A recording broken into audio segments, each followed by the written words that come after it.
Hello everyone. Today I wanted to do a in-depth look at my planner setup in the medium Cara from Gillio. Because of a role change at work, I anticipate an influx in responsibilities, and therefore I'm trying to be proactive and prepare for that potential impact on my life. So I have upgraded from a pocket size to a medium size planner, or personal size in the Filofax world, in preparation. So I wanted to give you a walkthrough of how I've set it up. So first of all, let's look at the exterior. This is, like I said, the brown matte Croco Gillio medium Cara. It is a thick planner, very velvety smooth. On the left hand side is a popper pocket. There's nothing inside of it. In this zipper pocket, all I have are the original Gillio informational cards that come with the planner. Behind that is the household management book, but it may not stay here for long, and I'll explain later. But I will also include a link to the video that I did on this book in the description below. In the pen pocket, I have a friction mint colored highlighter. The ollie clip is to protect the zipper pull tab from damaging the leather on the top of the planner itself. On the inside, I have no cards, but there are 3 card slots, but I have 4 stencils. 3 are from Hobonichi and 1 is from Dear Lily Designs. This is mostly meant for bullet journaling, drawing the lines that are necessary. I have a top-loading envelope from Filofax with a little binder clip. It is a low-profile binder clip, so it doesn't take up much space and leave clumps in your binder. A dashboard, and then the dividers are from Hobby Lobby. This section is called planning. This is where I have long-term planning, such as the DIYFish year at a glance. So on the first page, you've got 2018, 2019, and 2020. When you open it up, you have a full calendar from January to June on the left, July to December on the right. This is where I track everything from my husband's days off, vacation days, firm holidays, medical notations, like where I take medicine, sick days, cycles, you name it. I also track how many vacation days are remaining, or hours are remaining, and they carry over every month. On the back side of this, I have a breakdown of a decluttering project or organization project.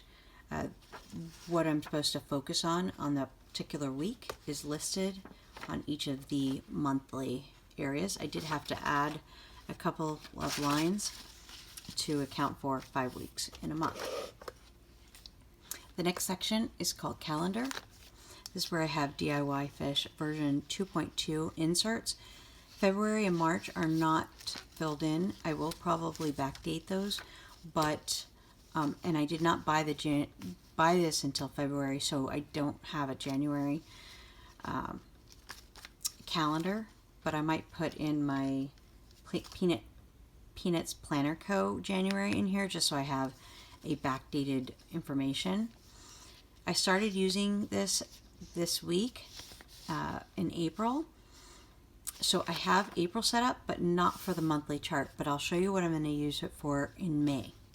So in April, over on the left hand side, I just document where, if I'm going to be somewhere else, birthdays, families' birthdays, not everybody's birthdays, and then my husband's days off and my vacation days. I've highlighted appointments where I need to be somewhere else. Over in the left column of this fold out is my fitness routine. So every Monday I do this routine, every Tuesday, every Wednesday, every Thursday, and every Friday. Those are the routines, and they don't change. I mean, they change every day, but it's the same on every Monday. Then in this middle column is where I will list out the projects for the month that I'm working on. I can add to this if I'm added new projects, but for now, that's what I'm working on. And then next actions in order to move these projects forward. And what I did was I numbered them. So for example, this one is number 3-1. It's the first step in project 3. This one has 2 steps so far, but I may add to it. But I want to make sure that I have a project next step for each of the projects so that they can always be moving forward. I have a clip holding it to the current week. So I'm going to leave this extended so you can see what it looks like when it's fully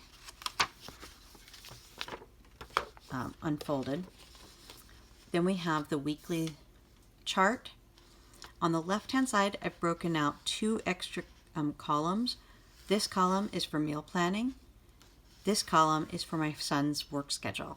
And in the middle is where I put any appointments where I need to be somewhere else, because that requires me to make sure I have a vehicle to use for that day. I also indicate my husband's day off and or vacation day of my own, but the word inside relates to my son's schedule. Then I have my weekly chart. It is the weekly chart, but this is my daily routine, so these things happen every day. And then below that are chores. These are weekly chores, so I don't have to do them every day, but I want to make sure that they are tackled. On the opposing page is this week's focus, as well as, and this is drawn from the projects that are in the next actions. However, I do put these next actions on the daily pages as well. The household maintenance, that is drawn from that booklet that I showed at the beginning, tucked in here. I chose 5 items from this month's cleaning routine or household maintenance requirements. But in May, I will be putting the full list on the monthly chart, which an example would be here. I've listed what's in May, so I won't have to utilize that book going forward. The next page are the daily pages, and I have a today page marker going to our current page. At the top, I use the stencils to indicate how my mood was for the day, the weather. At the top, I put anything that notations such as, payday, if I was expecting Happy Mail, birthdays, etc. At the bottom, I draw a line to the left-hand side so that I can tick off when things are done, and to the right of that, I write my tasks. Over to the right of that, I enter my schedule for the day. Moving forward, on the back page of the Sunday page, this usually will lie open. So if I am currently on a day, this is what it would always kind of be laying like, so that I can see my spot for my one-on-one notes, the agenda of what I want to talk to with my supervisor. And then when I get to this page, this is where I have notes about what I accomplished this week, anything that I'm waiting on, and any actions that I need to carry forward for next week. Usually I will document any added tasks that my supervisor has asked me to tackle for next week right here. And then when I do my weekly review next week, those items would be added to my daily pages. Now I'm going to fold this in for a moment just so I can show you this next week. When I go to the next week, I've added in an old weekly review that I used to use in 2016 when I first joined this role. And I've just decided to reincorporate it. And I took some great ideas from a YouTuber named Brandy Plans, and I will link her video below. where she offered a free printable that included a weekly review, a mind sweep, and a monthly review, which I will include a copy of my own in a Dropbox file so that anyone can access it as well. However, hers was not editable, so I plan to make this one where you can edit it so that you can customize it based on your needs. So these are the things I plan to do at the beginning of each week. I printed them on cardstock because I also cut slits in them so I can move them from week to week, and I wanted them to hold up longer, so therefore I printed it on cardstock.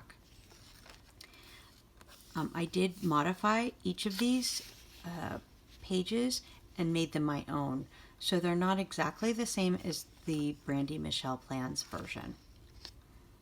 Next week I'll put in the routine tracker and my chores, because the chores change potentially every week. When I find something that I have been neglecting, I may add it to the weekly chart. Then this will get moved to the following week after I've set up my daily pages and done the routine that are on those weekly, on this checklist. Moving on to the May chart. This is the household maintenance chart that I mentioned. All I did was transfer the information from the household management book and put it on here. Then next month's fitness, projects, and next actions are already pre-filled along with appointments, etc. Then following that, I have a monthly review, which will also include a weekly review where I set up next month's pages and focus and goals, etc. The following months are here. Then I have the next section is my goals section, and I have a sheet that outlines each of those goals into next steps. I won't go through them right now. The next tab are notes. These are general notes, not on any particular topic. And there is a page finder that leads me to the next blank page. The next section is finance. It includes a bill pay tracker from So Much Crafting. The first 2 pages are for the first payday, and the second page is for the 15th. Then I have a savings tracker for myself as well as my son, and these are from Peanuts Planner Co. I usually document when something is going to come in and then potentially go back out. This is a financial routine tracker, but I have not yet decided how I want to use that, so I haven't started it yet. The next tab is this and that. These are everything from blog post ideas, weight loss tracking, etc. I need to update this because I'm moving from a pocket size. I have a zipper envelope for receipts while traveling, and then I have this multi-purpose Filofax pocket. I just have a picture of my goofy husband, who likes to be silly, along with a Leuchtturm pen loop, or it looks like a Staples pen loop, that I've added to the pocket so that I can add my Friction Biz pen that I use throughout the planner. And then I have a B6 Idea Jubon Techo notebook in graph line paper. I've marked it as captured because I think I want to use it as more of a collections book of things that may not carry over, or I should say for things that should carry over to future years. I just haven't decided on that yet. And then I have these pockets are for my corporate credit card, my corporate ID, and a Metro New York subway pass that doesn't expire until December of this year, so I want to make sure that I have it in case I need it on a business trip. The final section is this large back pocket where I have some business pages that I don't want to forget or lose. And that wraps up what's inside my business planner. So if I were to be called to New York for an impromptu trip, I could just grab this planner, my mini Cara, which I use as a wallet, and I'd be set to go. And all I need is my laptop or my iPad to take with me. So that's it. That's my setup for now. I'm sure there'll be changes, but I'm pretty pleased with how I've set it up. If you have any questions about anything in the planner, please feel free to leave a comment below. Until next time, have a great day, guys. Bye-bye.